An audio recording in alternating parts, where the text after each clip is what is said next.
Jenny. How many of you were here last week for Jenny? Show hands. Yeah, most of you. Cool. Okay, you new people, you weren't here last week, but you know what? I'll kind of sum it up. Jenny did a magnificent talk last week talking about self-esteem and the carnival house of mirrors that we've walked into as children, as young adults, and had these misconceptions of, you know, those mirrors that make you wide, that make you tall, that make you all these things that really aren't the truth about you. And then we carry those perceptions through life. Did I summer talk up in like 4 sentences? Okay. So I'd like to expand on that. Good. Angie says, good. And talk a little bit about how to. You know me, I'm kind of a how-to girl. So I like giving you more tips and ideas and a little more depth. And how do we move from these misconceptions of who we are, be it grandiose or small? Because the misconceptions can go both ways. As Joanne so lovingly pointed out, that, you know, we can sometimes have a misconception of an idea, of a person, of a job, of all these things, and we get into it and go, ooh, this isn't it. This isn't what I was after. This really doesn't fit me. But how do we get there? So let's look at those distorted images. I have a list of them in case. You know, I have to have my notes because I've put really good stuff on here. So what are those false images you've created about yourself? How many of you are too tall? Don't raise your hands. Too short. Too loud, too quiet. Too angry. Or too docile. Do I fall in that category? Oh. No. Too fearless. I mean, are there people that are too fearless? Yeah, we've lost a few this week. Or too fearful. The ones that are afraid to get out and do much of anything. Anybody out there afraid of change? Or doing something that's going to upset somebody else? Have we all felt all of these things at different times? I mean, I think we can all relate to every single one of them. Except maybe being too tall. I've never understood that. Anybody ever afraid of doing it wrong? That's why I didn't think I could play music. I was afraid of doing it wrong. Afraid of not being good enough. You know, those are the carnival mirrors. Those are the misconceptions that we have of ourselves. So how do we get out of it? Number one, we have to begin with a desire for inner change. Now, I didn't say outer change. It's not about the clothes you wear.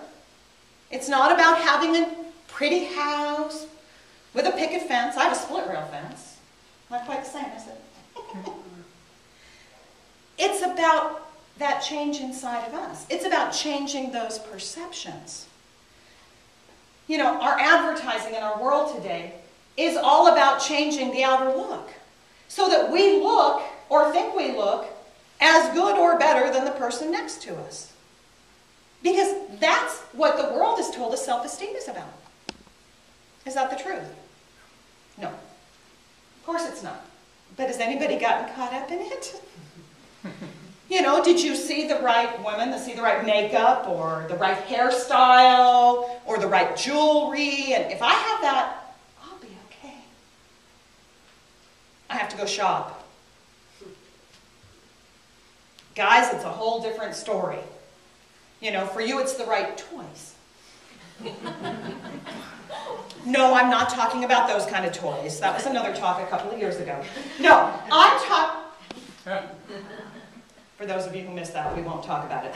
I'm talking about, you know what I'm talking about. You got to have the right boat. You got to have the jet ski. You got to have the motorcycle. You got to have the toys. You got to have the tools. Oh, tools? Musical instruments? I don't know, whatever it is. How many flutes do you have? I'm sorry. This isn't about Rick. I think 5. 5, yeah. 5. 100. But we all do these things. And we do it for what reason? To make ourselves feel better about us. Somehow. Because that's what it's all about, is how do I make myself feel better than whatever's going on in my perceptions, which are skewed.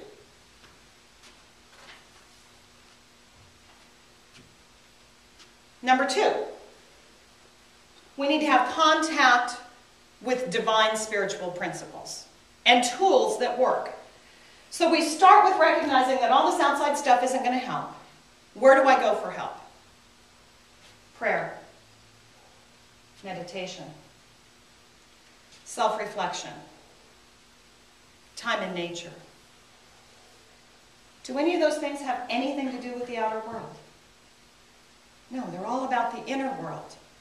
But I don't know about you, but on a weekly basis, I get more caught up on what's going on and what I have to do and where I have to be and who I have to see and racing back from holding my 2-week-old grandbaby so I can be here with you guys. But there's so many things to do. And the list gets longer and longer every day. But if we take the time for that quiet reflection of recognizing who and what we truly are, that's when those mirrors start to go back to real perceptions. Number 3 is self-honesty. I'm moving through these pretty fast. They're only 5.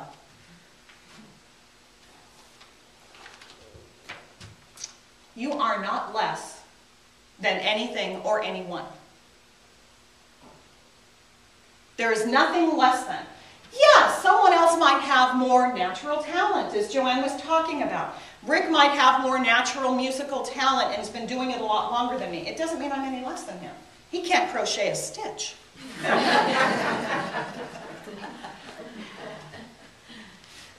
We all have gifts and talents. And when we start trying to compare who's better, who's worse, that's when we find ourselves in this hall of mirrors that don't fit, that make us look something other than what we are. Each and every one of you is a divine gift. You have your own gifts and talents. And they don't have to be the same as anybody else's. You don't need to spend years in psychotherapy trying to unravel your childhood to figure out why you behave the way you behave. You don't need to beat yourself up for how you don't compare to somebody else or what you think you did right or wrong. That's all ego stuff. That's not reality. Reality is you are a divine gift, and everything going on in your life, no matter how you label it, is perfect right action. Okay, you know me. Some of you know me. Most of you know me. You know what? And I might get in somebody's face. I try to do it a little nicer these days than I used to, but I might, well, okay, I got a teenage stepson. I might get in his face and tell him, okay, you're a big fish in a small pond. Or right now, you're the small fish in our big pond, and we make the decisions. But you know, everything that is said is perfect. Now, we take things personally, don't we? You know, if someone says, even gently, you know, I got a suggestion. Could you try this? It's like stabbing us in the heart, isn't it, sometimes? Because of those misperceptions of who we are. That's all that is. That's ego stuff.